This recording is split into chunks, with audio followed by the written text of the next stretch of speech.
तो कल्याणकारी राज्य सबसे पहली तो बात यह है कि एक शासन प्रणाली है। इस शासन प्रणाली में नागरिकों के सामाजिक और आर्थिक कल्याण को सुनिश्चित किया जाता है। तो राज्य क्या करता है, जो कमजोर वर्ग होते हैं, जो पिछड़े वर्ग होते हैं, जो दबे कुचले वर्ग होते हैं, जो आर्थिक रूप से सामाजिक रूप से उतने सक्षम नहीं होते हैं, उनके लिए राज्य के द्वारा सेवाएं जैसे कि स्वास्थ्य की सेवाएं प्रोवाइड करवाई जाती है, हॉस्पिटल्स वगैरह खोले जाते हैं। सरकार के द्वारा कोशिश करी जाती है कि यदि वहां पे अपना कोई ट्रीटमेंट करवाने जाए तो कम से कम खर्चा वहां पे उनका आए या फिर ना के बराबर उनका खर्चा है। शिक्षा के लिए राज्य के द्वारा प्रावधान किए जाते हैं। कोशिश करी जाती है कि शिक्षा को या तो फ्री ऑफ कॉस्ट किया जाए, या तो कोई व्यक्ति अगर शिक्षा ले रहा है तो उसको काफी सस्ती दर पे मिले। बेरोजगारी सहायता, यदि कोई व्यक्ति बेरोजगार है तो उसको अलाउंस दिया जाता है, उसको असिस्टेंस दी जाती है कि आप बेरोजगार हैं तो आपको बेरोजगारी भत्ता मिलेगा। यदि कोई व्यक्ति वृद्ध हो जाता है, बूढ़ा हो जाता है तो उसको पेंशन दी जाती है और भी कल्याणकारी योजनाएं प्रदान करी जाती है। तो इंडिया के अंदर ही यदि आप देखेंगे, भारत जो राज्य है उसके द्वारा बहुत सारी सेवाएं नागरिकों को प्रोवाइड करवाई जाती है। जैसे कि हमारे इंडिया के अंदर यदि आप पाएंगे तो देयर आर गवर्नमेंट सरकारी अस्पताल आपको देखने को मिलते हैं। वहां पर लोगों को सस्ते इलाज भी देखने को मिलते हैं। जैसे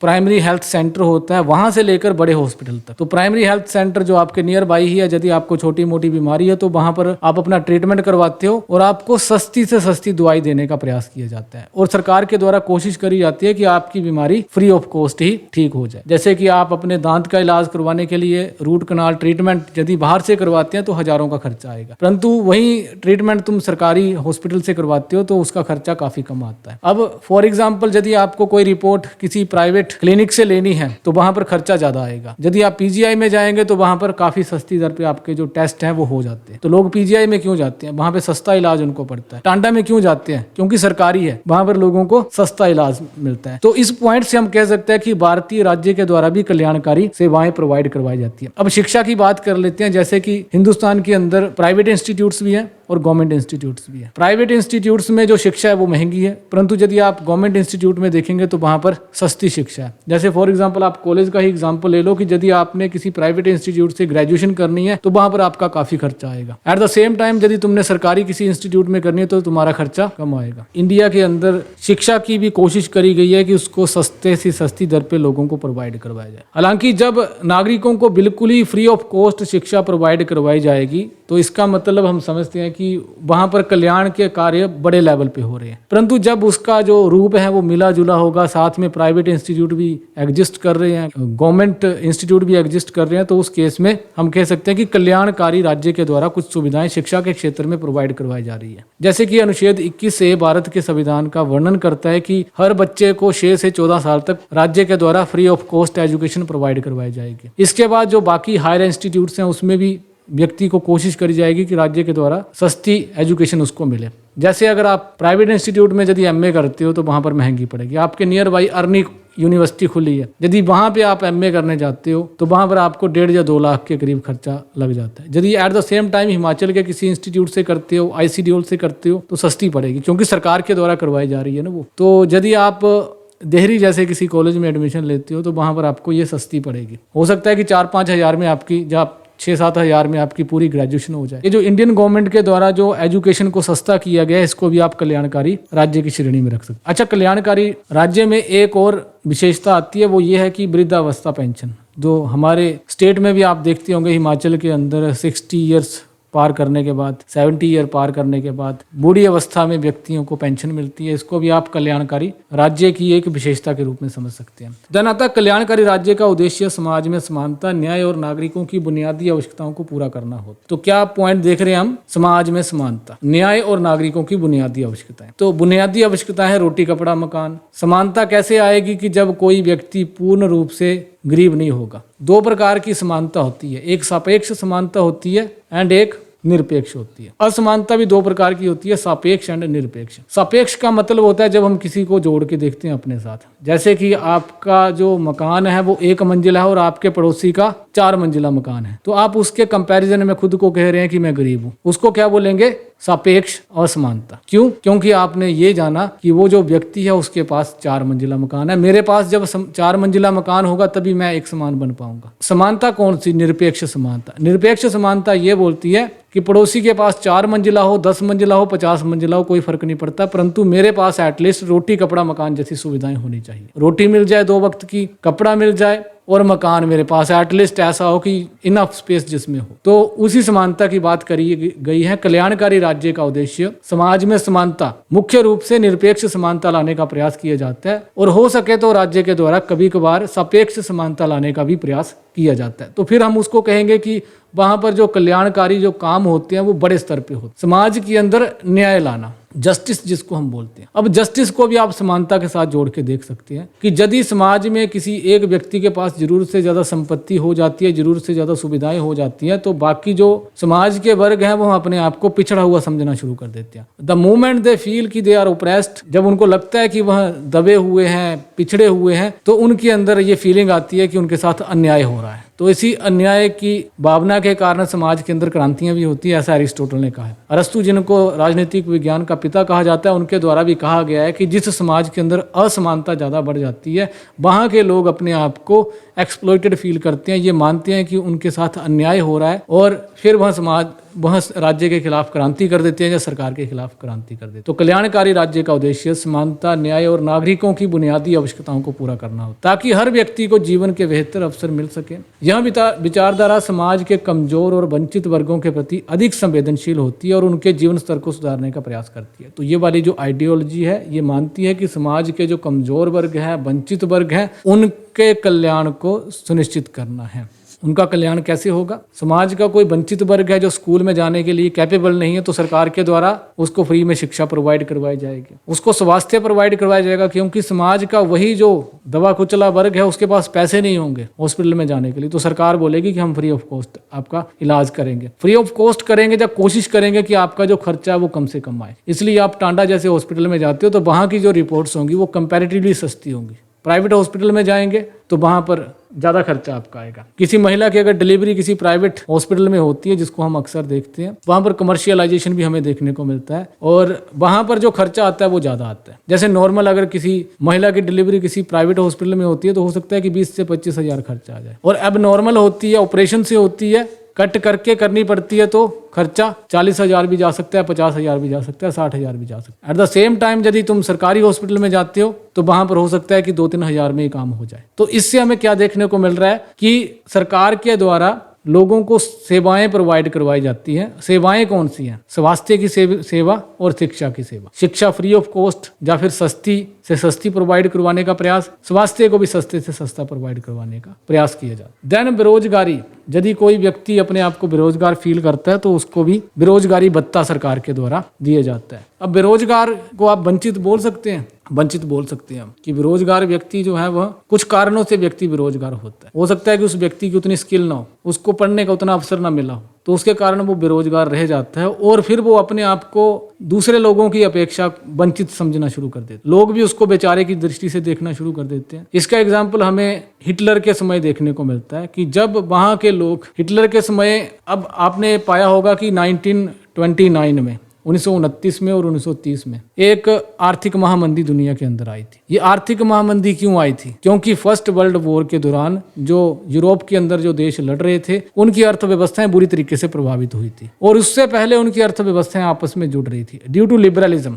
due to capitalism and liberalism. उदारवाद और पूंजीवाद के कारण उनकी अर्थव्यवस्थाएं आपस में जुड़ रही थी। वो इतनी जुड़ जाती है कि प्रथम विश्व युद्ध का दुष्प्रभाव 1928-29 में देखने को मिलता है, और पूरे यूरोप के अंदर आर्थिक महामंदी आती है, और ये आर्थिक महामंदी जर्मनी के अंदर भी आती है। जैसे ही जर्मनी के अंदर ये आर्थिक महामंदी आती है तो बहुत सारे लोग बेरोजगार हो जाते हैं। अब जो युवा बेरोजगार हो जाते हैं, और जर्मनी के ऊपर तो ज्यादा ही आर्थिक महामंदी का प्रभाव देखने को मिलता है, क्योंकि जर्मनी एक हारा हुआ देश था, और जर्मनी के ऊपर जो शर्तें थोपी गई थी जीते हुए देशों के द्वारा, जो ट्रीटी जो पेरिस की जो संधि हुई थी 1919 में, उसके कारण जर्मनी को कहा गया था कि प्रथम विश्व युद्ध के लिए आप रिस्पॉन्सिबल है, आपको जो जीते हुए देश है उनको रेपरेशन देनी पड़ेगी, दैट मीन्स मुआवजा देना पड़ेगा कि जितना नुकसान आपने उनका किया है। इसके साथ जर्मनी के ऊपर बहुत सारी कंडीशंस लगा दी गई थी, उसके कारण जर्मनी के अंदर उस आर्थिक महामंदी का बहुत बुरा प्रभाव देखने को मिला। अब वहां पर जो लोग थे, खास करके आप पुरुषों की बात कर सकते हैं, वो बेरोजगार रहना, ज्यादा बेरोजगारी देखने को मिलती है। अब ज्यादा वो बेरोजगार होते हैं तो समाज उनको ज्यादा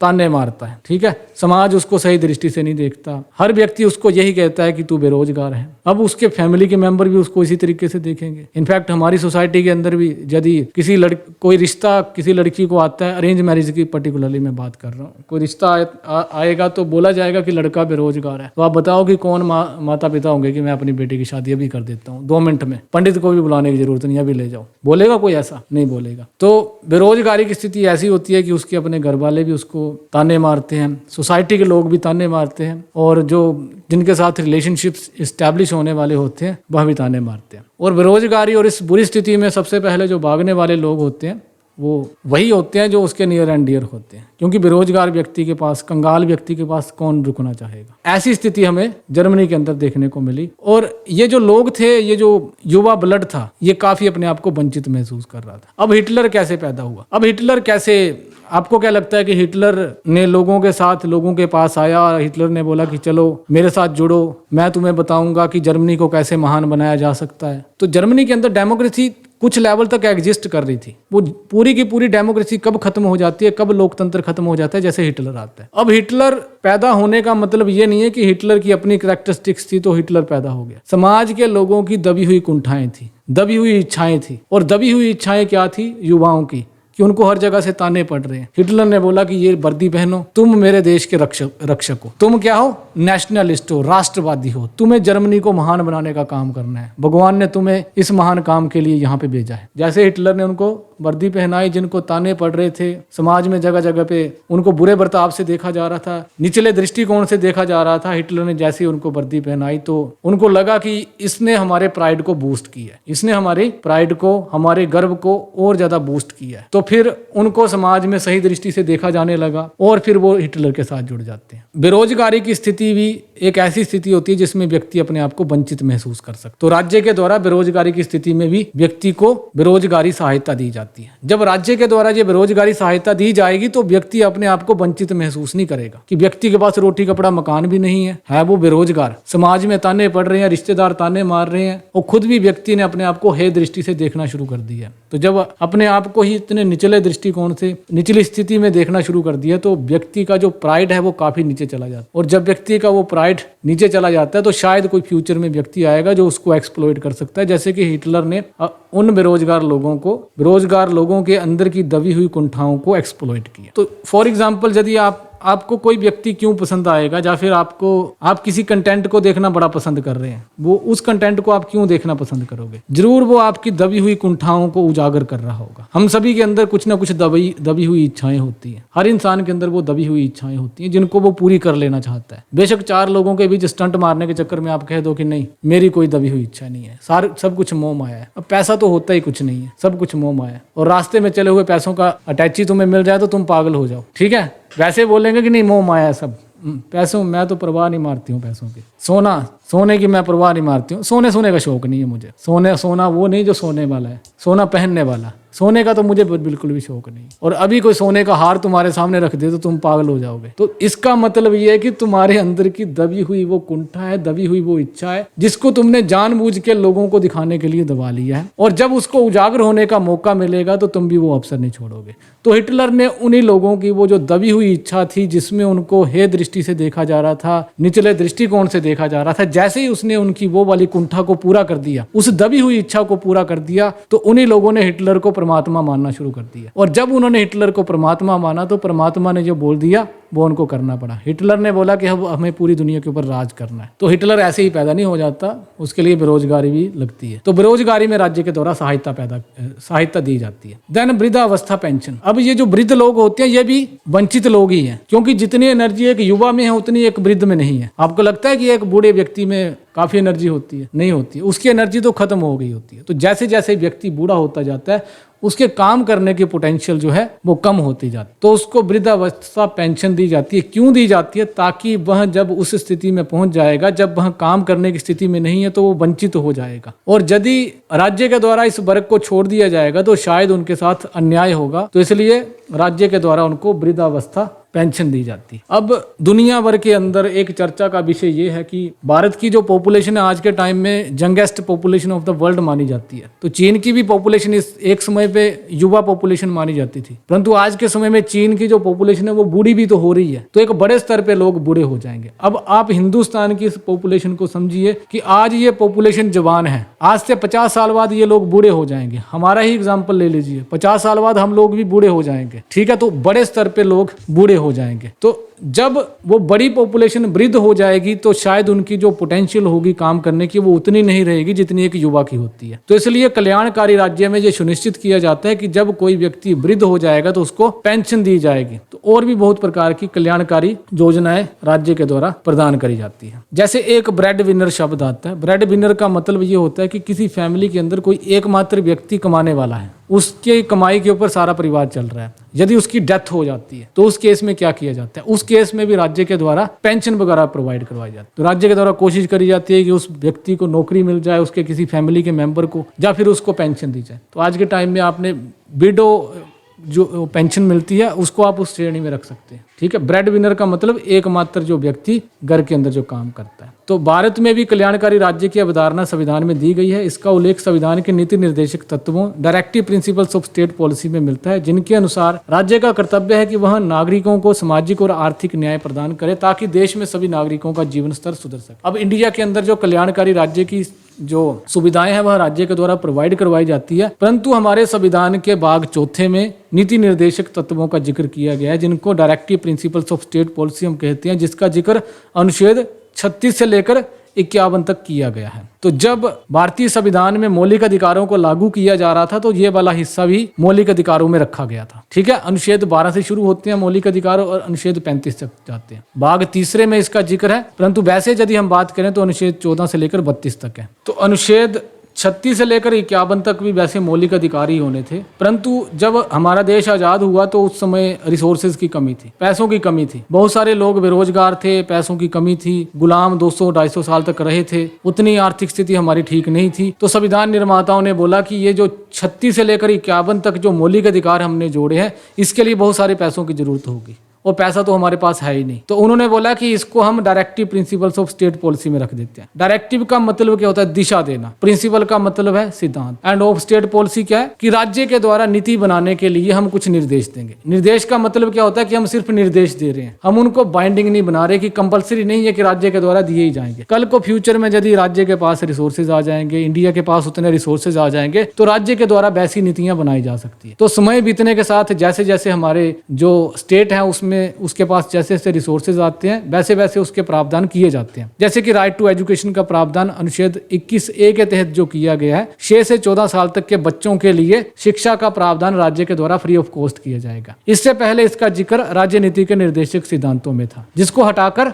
मौलिक अधिकारों में जोड़ दिया गया। क्यों जोड़ दिया गया? क्योंकि यह माना गया कि अब हमारे पास इतने रिसोर्सेज हैं कि कम से कम हम 14 साल तक बच्चों को फ्री ऑफ कॉस्ट पढ़ा सकते। तो और भी बहुत सारे प्रावधान राज्य नीति के निर्देशक सिद्धांत में दिए गए हैं, जैसे कि पंचायतों की व्यवस्था का जिक्र राज्य नीति के निर्देशक सिद्धांत के अनुच्छेद 40 में ही किया गया था। 1993 में ये पता चला कि हमारे पास उतने रिसोर्सेज आ गए हैं तो हम इसका प्रावधान कर सकते हैं, तो उसको हमारे संविधान में लाने का प्रयास किया गया। तो बहुत सारे ऐसे प्रावधान राज्य नीति के निर्देशक सिद्धांतों में है जिनको रियली में पॉलिसी बनाकर राज्य के द्वारा एग्जिस्टेंस में लाने का प्रयास किया जाता है। राज्य नीति के निर्देशक सिद्धांत सामाजिक और आर्थिक न्याय की बात करते हैं। सामाजिक और आर्थिक न्याय क्या है? कि समाज में सामाजिक रूप से और आर्थिक रूप से लोगों को एक समान बना देना, और जो मौलिक अधिकार है वह लोगों को नागरिक समानता प्रदान करते हैं, और जो राज्य नीति के निर्देशक सिद्धांत है वह सामाजिक और आर्थिक न्याय प्रदान करने की बात करते हैं ताकि देश में सभी नागरिकों का जीवन स्तर सुधर सके।